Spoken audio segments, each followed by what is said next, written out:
આજકાલની લાઇફસ્ટાઇલ અને અનહાઇજેનિક ફૂડના કારણે ઘણા બધા લોકો એસિડિટી અને પિત્તથી પીડાતા હોય છે. તો આજ ડિમ્પલ્સ ડિશીસમાં જુદી જુદી 2 રીતે વેરાયટી શેર થશે, જે તમને મિનિટોમાં ભયંકરમાં ભયંકર એસિડિટી હોય કે પિત્ત હોય તેને દૂર કરશે. તો ચલો રેસીપી શરૂ કરીએ. તો જેમના માટે મેં લીધેલી છે 1 કિલોગ્રામ જેટલી દ્રાક્ષ, જેને મેં સાદા પાણીથી ધોઈ લીધી છે. અને હવે તેને એક કડાઈમાં લઈ લઈશું. દ્રાક્ષ જ્યારે પસંદ કરો ત્યારે થોડી ઓછી ખાટી હોય તેવી પસંદ કરવી, જેથી આ વેરાયટીનો સ્વાદ વધારે સારો આવશે. હવે આપણી આ વેરાયટીમાં લગભગ 2 ચપટી જેટલું આપણે નમક ઉમેરી દઈશું.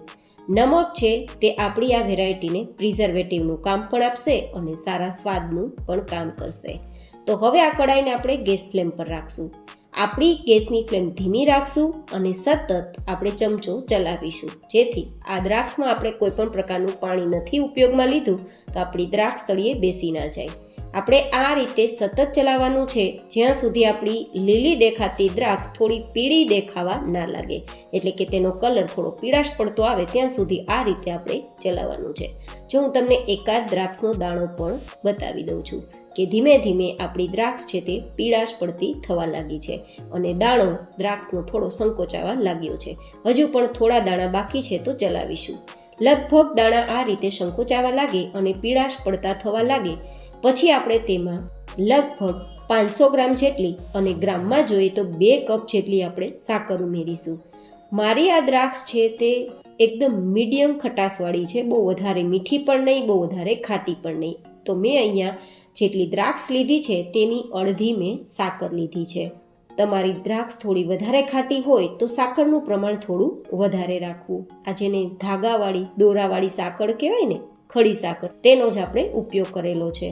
તમને લાગશે કે સાકરની જગ્યાએ ખાંડનો ઉપયોગ ના કરી શકાય?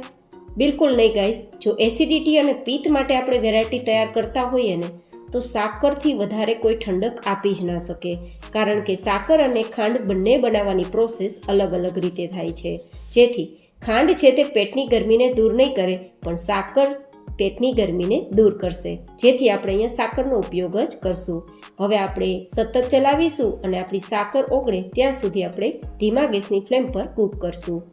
આપણી દ્રાક્ષ છે તે નેચરલ પેટને ઠંડક આપવાનું કામ કરે છે. તમને લાગશે દ્રાક્ષ તો થોડી ખાટી હોય છે, તો પિત્ત પ્રકૃતિવાળા અને એસિડિટી પ્રકૃતિવાળા દ્રાક્ષને કઈ રીતે ખાઈ શકે?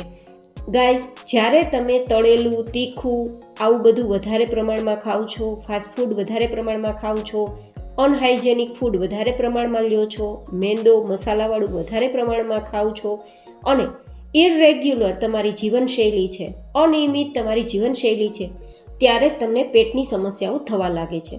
ક્યારેય પણ કુદરતી શાકભાજી હોય કે કુદરતી ફળ હોય તે તમને ક્યારેય નુકસાન નહીં કરે. જેથી આપણી આ દ્રાક્ષ થોડી ખાટી હોવા છતાં પણ તમારી પેટની સમસ્યા વધારશે નહીં, પણ ઓછી કરશે, કારણ કે દ્રાક્ષ છે તેની પ્રકૃતિ ઠંડી હોય છે. હવે આપણે આ રીતે આપણી સાકર ઓગળી ગઈ છે, તો તેને થોડું મેશ કરવાનું છે. તો ગેસની ફ્લેમ પહેલાં તો બંધ કરી દઈશું અને પછી ગરમ ગરમ છે ત્યાં જ આ રીતે મેશરનો ઉપયોગ કરી મેશ કરશું. તમે બ્લેન્ડરથી પણ બ્લેન્ડ કરી શકો છો, પણ હું તમને અહીંયા રિકમેન્ડેડ કરીશ કે ઇલેક્ટ્રિક મશીનના ઉપયોગ વગર જો આ રીતે કુદરતી રીતે મેશ થઈ જતું હોય તો ભલે થોડી મહેનત પડે, પણ તેના ફાયદા વધારે થશે. તો મેં અહીંયા આ જ રીતે મેશરથી બધું મેશ કર્યું છે. થોડું ક્રશ જેવું દેખાય છે, પણ કંઈ વાંધો નહીં, તે ફાયદાકારક જ છે. હવે આપણે આ રીતે ક્રશ થઈ ગયા બાદ ફરીથી ધીમા ગેસની ફ્લેમ પર થોડી વાર ચલાવશું, જ્યાં સુધી આપણી સાકર છે તે થોડી તેલ જેવી ચીકણી ના થઈ જાય. અહીંયા આપણે કોઈ પણ પ્રકારની ચાસણી નથી કરવાની, માત્ર તેલ જેવું ચીકણું ચીકણું લાગવા લાગે ને પછી તેને નીચે ઉતારી લેવાનું અને પછી તેમાં લગભગ 1 ચમચી જેટલો લીંબુનો રસ ઉમેરી દેવાનો. લીંબુનો રસ ઉમેરવાથી આપણી આ મિશ્રણ છે ને તે જામશે નહીં, કારણ કે આપણે આમાં પ્રિઝર્વેટિવનો ઉપયોગ નથી કરવાના. તો ઠંડુ થઈ ગયા બાદ આપણે ફ્રીજમાં જ તેને સ્ટોર કરવાના છીએ.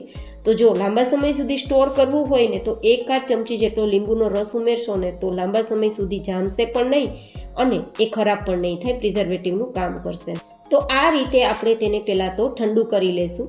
હવે જો તમે આ જ રીતે ક્રશ હોય તેનો ઉપયોગ કરવો હોય તો પણ કરી શકો છો, અને થોડું તમારે ક્રશના જે છોતા છે તે કાઢવા હોય તો આ રીતે ગાળી પણ શકો છો.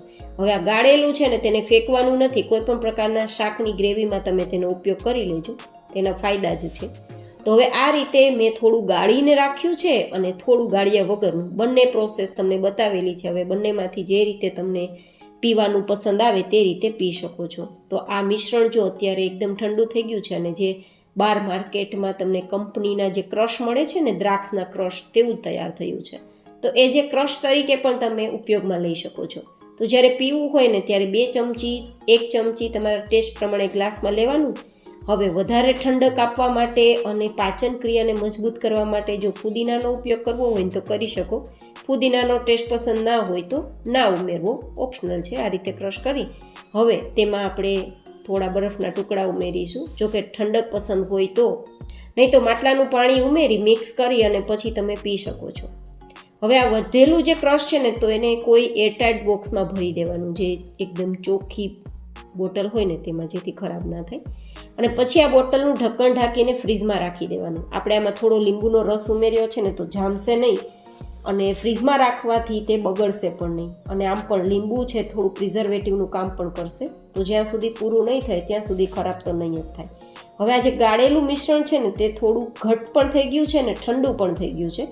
તો તેને પણ આપણે એક કન્ટેનરમાં કાઢી લેશું અને પછી તેને પણ ઢાંકીને ફ્રીજમાં આપણે સ્ટોર કરી શકીએ છીએ. જ્યારે પણ આ વેરાયટી બનાવવી હોય ત્યારે પસંદગી પ્રમાણે 1-2 ચમચી વસ્તુ ગ્લાસમાં લેવાની અને તમે અહીંયા ઠંડક માટે બરફના ટુકડાનો ઉપયોગ કરી શકો છો. બપોરના સમયે પીતા હોય તો જરૂરી નથી બરફ ઉમેરવો, માટલાનું પાણી પણ ઉમેરી શકો, જેથી ઠંડક જ આપશે.